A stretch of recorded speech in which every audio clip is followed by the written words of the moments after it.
I know a lot of people think I'm trying to be doom and gloom when it comes to a potential price raise for the Nintendo Switch 2.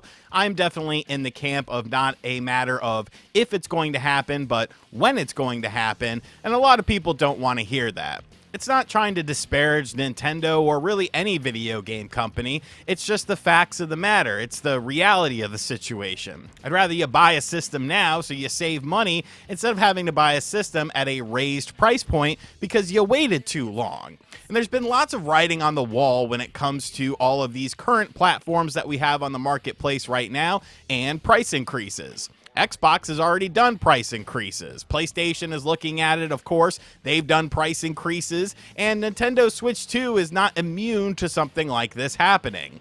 Now, with this new information that just came out yesterday, though, I think we're really starting to get close to the timeline of where the Switch 2 does go up in price. And it's not really any fault of Nintendo's as far as the reasoning behind it. So I want to go over this information with you guys today and just kind of drill home that yesterday's price is not today's price, and today's price is not tomorrow's price. But before we get into that, I want to give a huge thank you to today's video sponsor.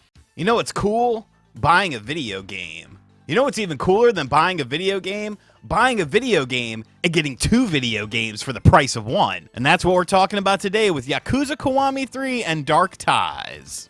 If you're a Yakuza fan or you just like games where you beat the absolute crap out of dudes in the street 1 minute and then run to a karaoke bar the next minute, listen up. Yakuza Kiwami 3 is getting the full remake treatment, better visuals, smoother combat, the whole deal, and it's launching alongside a brand new game called Dark Ties. So yeah, you're basically getting 2 full Yakuza experiences at once. That's pretty wild. You've got all the crazy story twists, ridiculous side quests, over-the-top fights, mini-games, all that insane chaotic stuff that we love this series for. Yakuza Kiwami 3 and Dark Ties is available now on the PlayStation 4 and PS5, the Xbox Series X and X, Steam, and of course the Nintendo Switch 2. If this sounds like something you'll want to check out, and I'm sure it is, check out the link in the description box down below and show some love to the sponsor of today's video, that of course being the fine folks over at Sega.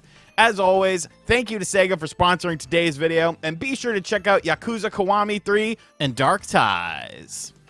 So what's going on with this? I know you are asking, RGT, why do you feel that the Switch 2 price increase is now sooner rather than later? And it's very simple. We are in the middle of this AI boom, and it's something that we've talked about time and time again, and how companies are utilizing different sorts of memory in order to fully realize their AI dreams and their data centers and all of this sort of stuff.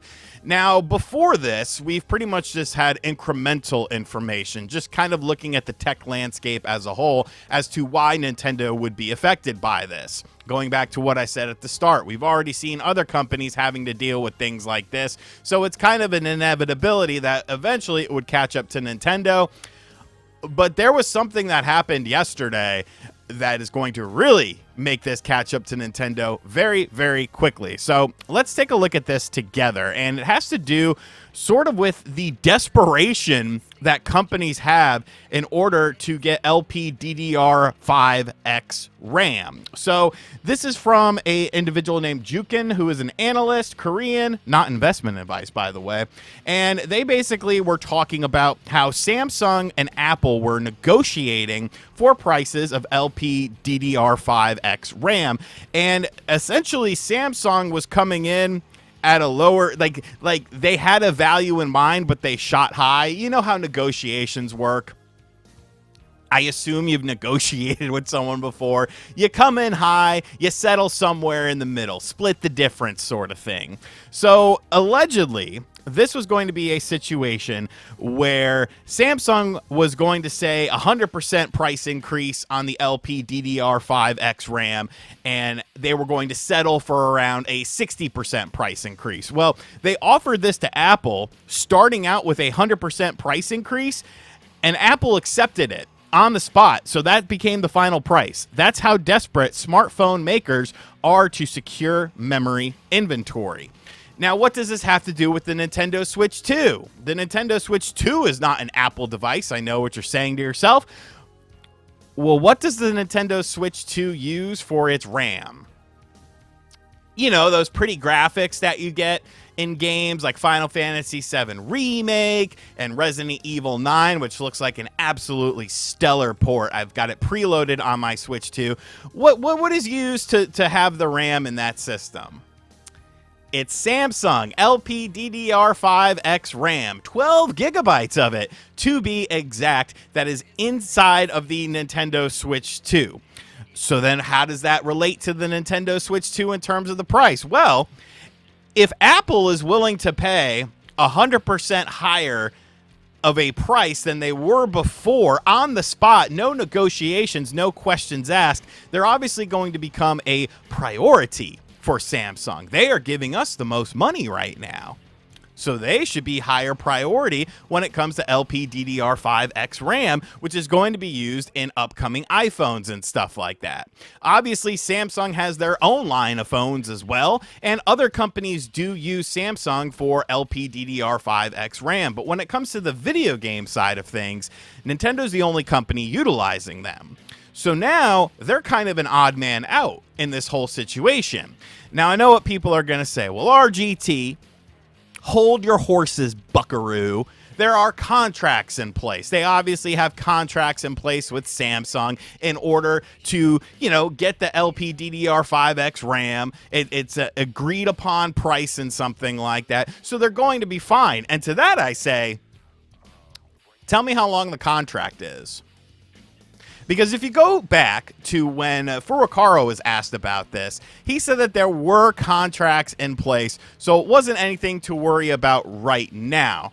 But in that statement, it was mostly about the current fiscal year, which ends at the end of March. We don't know how long these contracts are. In a perfect world, these would be, a decade-long contract, because I think the Switch 2 is going to be around for a very, very long time, especially when you look at the marketplace of how consoles are being handled right now and all that sort of stuff.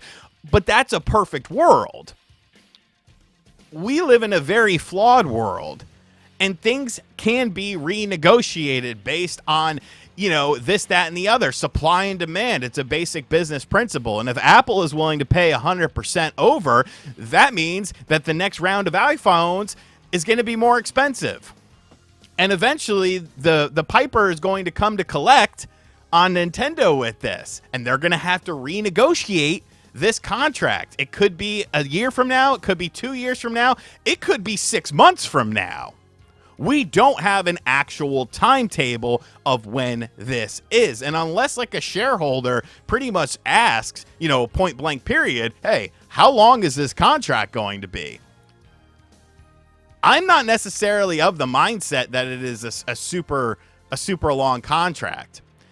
And then you have to factor in the other side of the coin with this. And that is Nintendo realizing that whenever this contract is up, they are going to have to pay more for this. I guess maybe there could be a complete AI crash, but I don't really see that happening within the next year or two, like maybe 4 or 5 years from now, you see something like that. But Nintendo is going to have to anticipate that.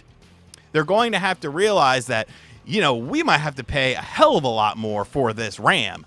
So at some point in time, we are going to have to increase the price of the system in order to offset that. You don't want to have a huge jump just completely out of nowhere. So maybe it'll be a more incremental thing. Maybe it'll be an over time thing. Oh, this goes up a little bit more. Oh, this game costs a little bit more. This service costs a little bit more. It's not necessarily going to be front loaded completely on the system, but a large portion of that is going to be on the system.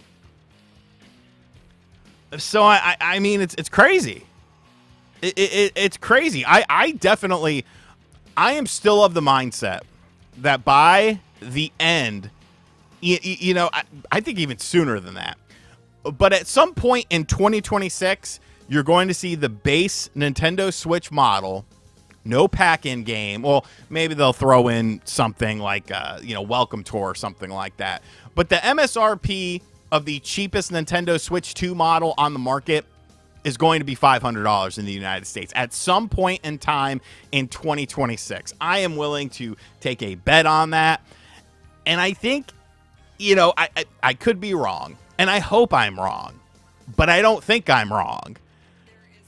And I feel like it's just a realization that people have to have. You know, they got to have that come to Jesus meeting and be like, hey, this thing is probably going up in price. So if you plan on getting one, I would definitely pick one up sooner rather than later. I would, you know, if it's a holiday gift or something like that, you know, they can always get away with doing like a Black Friday sale. Oh, it's down to $450 again. Like, that's how I see it playing out. It's going to raise to $500, especially when like a big sort of title is like a big summer game is coming out or something like that they know will sell the system. Oh, because of the, you know, ongoing tech situation, we got to raise it to 500. Then around the holidays, they bring it down to 450. Essentially what Sony just did with the PlayStation 5. You know why? It worked for the PlayStation 5. People saw it as a savings. People saw it as a discount. So those are just my thoughts and opinions on this. I'm not saying I'm 100% right, but I feel like I am 100% right with this. Be sure to let me know your thoughts in the comments section down below. And as always, guys, thank you for checking out this video. If you are new to the channel, make sure you hit that subscribe button. Big thank you to Sega for sponsoring today's video. Be sure to check out Yakuza Kiwami 3 and Dark Ties in the comment or in the description box. I can't talk. Description box down below, also in the pinned comment, and show Sega some love. They are big supporters of the channel. And as always, I'll catch you guys on the next video. Later.